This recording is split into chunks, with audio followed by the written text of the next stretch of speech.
Chapter 5 Vikramaditya's Throne Part 2 Stanza 1 The priests performed the puja. It is said that the men could not move the throne before the rituals were performed. Only after the worship of the throne were they able to move it. The throne then slowly made its way to the capital.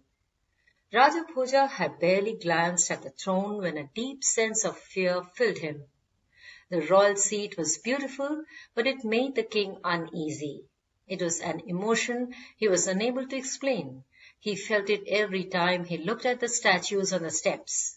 The statues seemed to have eyes that actually saw him. Ignoring his fear, Raja Bhoja decided that the throne should be installed in his capital in the main court hall.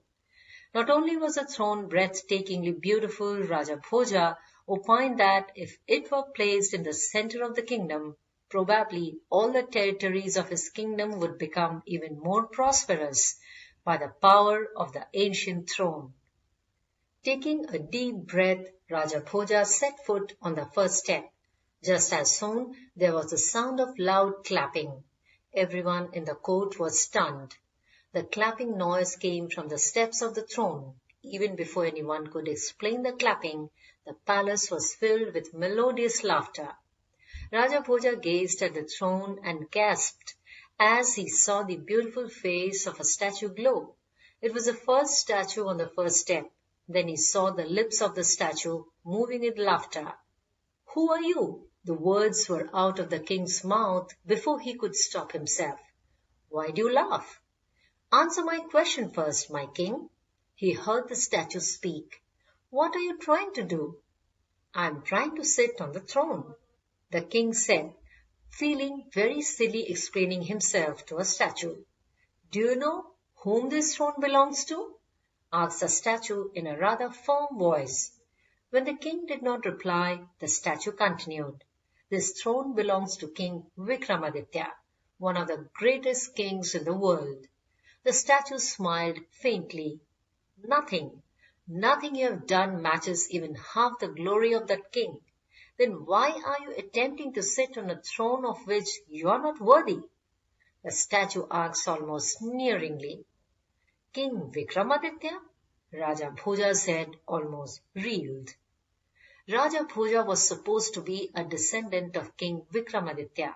But then so much had been said about Vikramaditya that his stories had almost become legendary. Raja Bhoja had heard about the story of King Vikramaditya receiving a throne from Lord Indra, but he knew nothing more of it.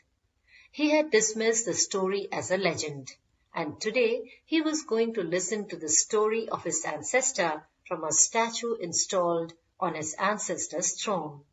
Raja Bhoja smiled. "Who is King Vikramaditya? Please tell me." And so the statue told the story. It is said that the 32 statues narrated 32 stories extolling the greatness of King Vikramaditya. After every story, King Bhoja acknowledged that King Vikramaditya was greater than him in that particular field. Stanza 3 Finally, after hearing the 32 stories, it is said that Raja Bhoja gave up all desires to even sit on the throne.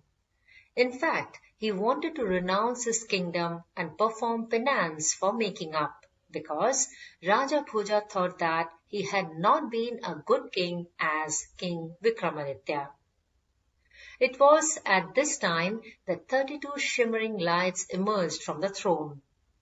Raja Bhoja looked aghast as he saw the transparent faces of 32 women. "Who are you?" the king asked, flabbergasted. "We are Apsaras and Sakhis of goddess Parvati," said one of them. "At one time when we were in Kailash, we wanted Lord Shiva to admire our beauty and hope he would fall in love with us. When goddess Parvati learnt of this, she cursed us and said we would become statues on the throne of King Vikramaditya. People would see us and admire our beauty. This throne of King Vikramaditya was presented to him by Lord Indra."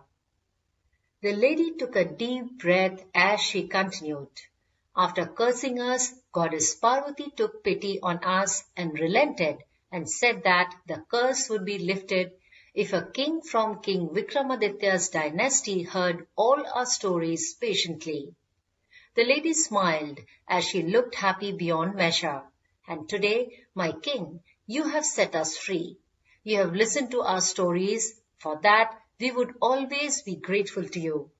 And know this well, you are as great a man as your ancestor. You have the same magnanimity and humility that your ancestor had, and for that ask my boon you wish. My ancestor, King Vikramaditya, was a great man. I wish that his stories always remain immortal on earth. Raja Bhoja said with a gentle, wide smile. The 32 ladies smiled and nodded their heads as they vanished. Raja Bhoja looked at the throne and then at his people. This time he felt no fear. He climbed the throne with confidence and nothing stopped him. Let's understand the lesson. To